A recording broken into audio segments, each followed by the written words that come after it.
আপনারা জানেন যে ভারতের সাথে আমাদের একটি পাইপলাইন আছে।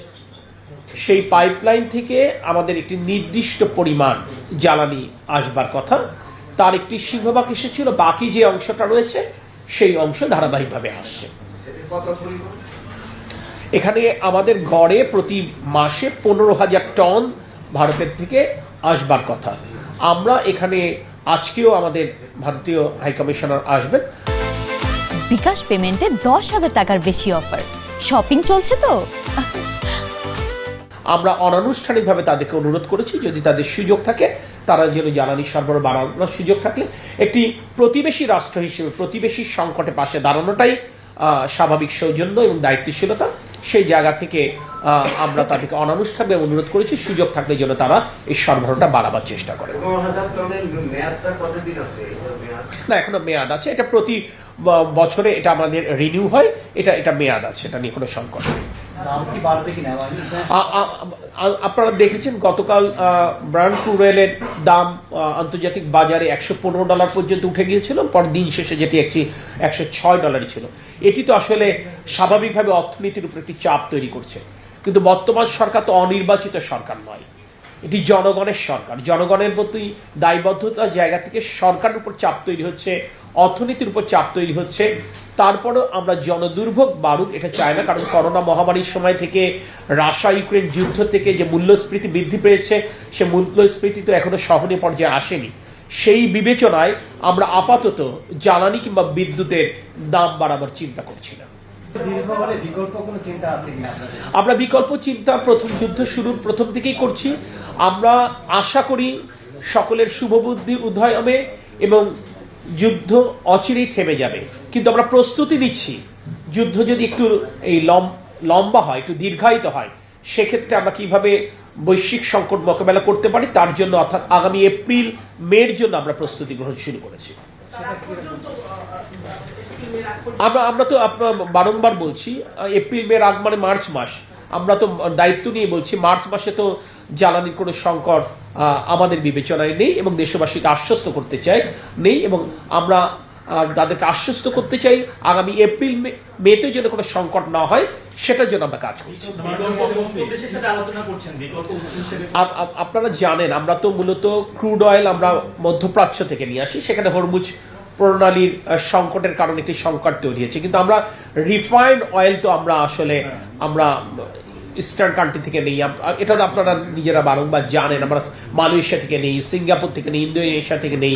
আমরা এখন এই তেলের জন্য বিকল্প উৎস হিসেবে আফ্রিকান কান্ট্রির সাথে আমরা কথা বলছি, আমরা ইউএস এর সাথে আমরা কথা বলছি, এক্সিস্টিং আমাদের যারা ক্লায়েন্ট আছে তাদের পাশাপাশি। মানে প্রতিমন্ত্রী আপনি তো শুরু থেকেই বলেছেন, আপনার মন্ত্রণালয় থেকে আজকেও বলছেন যে তেলের সংকট যেহেতু নেই তাহলে সিলিং করে কেন দেওয়া হচ্ছে? সিলিং করে দিয়েছি, সিলিং করে এই কারণে দিয়েছি, গাড়িতে কতটুকু তেল নিবে অতি ইচ্ছা করে বেশি নিতে পারবে, তার ট্যাঙ্কি কতটুকু নিতে পারবে, মোটরসাইকেল বা প্রাইভেট কার, তার সিলিং মানে একটা নির্দিষ্ট পরিমাণ আছে 60 লিটার বা 40 লিটার, সে রিজার্ভ করে বাসায় রাখার সুযোগ নেই, তাহলে কেন সিলিংটা? তাহলে না, সিলিং কেন করে দিয়েছে এটা তো খুব স্পষ্ট, আমরা তো বারংবার বলেছি। এটা শুধু আমরা বলেছি তা না, আপনারা যারা অনুসন্ধানী রিপোর্ট করেন আপনারা তো নিজেরা এটা লিখেছেন, আপনারা তো পেয়েছেন। গড়ে যেখানে 12,000 টন ডিজেলের চাহিদা দৈনিক ছিল, সেখানে 24,000 25,000 টন পর্যন্ত জ্বালানি সরবরাহ করেও কিন্তু লম্বা লাইনকে কিন্তু সংক্ষিপ্ত করা যায়। এটা তো খুব স্বাভাবিক ব্যাপার, আমি তো বললাম একটা আশঙ্কা থাকে, একটি আতঙ্ক থাকে, যদি আগামী জ্বালানি না পায়, যদি জ্বালানির দাম বৃদ্ধি পায়, এটা তো একটা হিউম্যান নেচার, এটা কোনো অস্বাভাবিক আমরা ভাবে দেখছি না।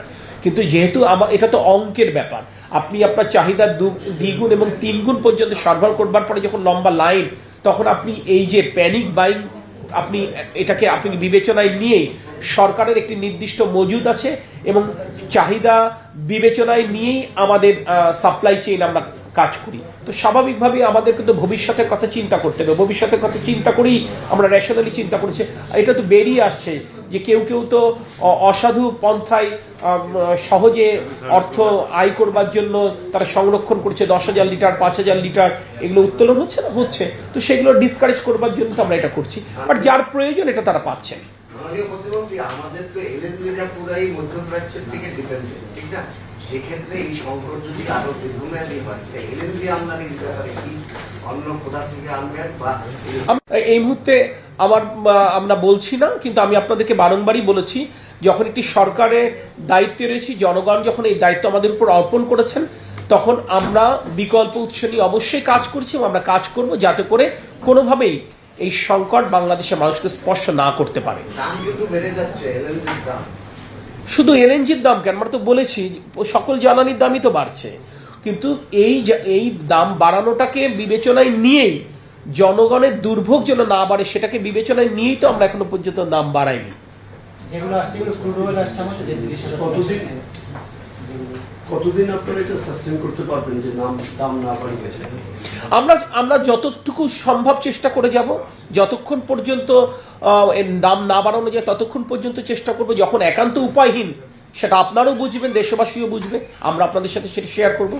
ধন্যবাদ। জ্বালানির মজুদ বাড়াবার ব্যাপারে আমরা কাজ করছি, কারণ এখানে আমাদের বিভিন্ন সরকারি দপ্তরের নিজস্ব মজুদ ক্যাপাসিটি রয়েছে। আমরা তাদের সাথে কথা বলছি যাতে করে তাদের এই সমস্ত স্টোরেজ ক্যাপাসিটিগুলো আমরা ব্যবহার করতে পারি। ধন্যবাদ। আসসালামু আলাইকুম রহমতুল্লাহ।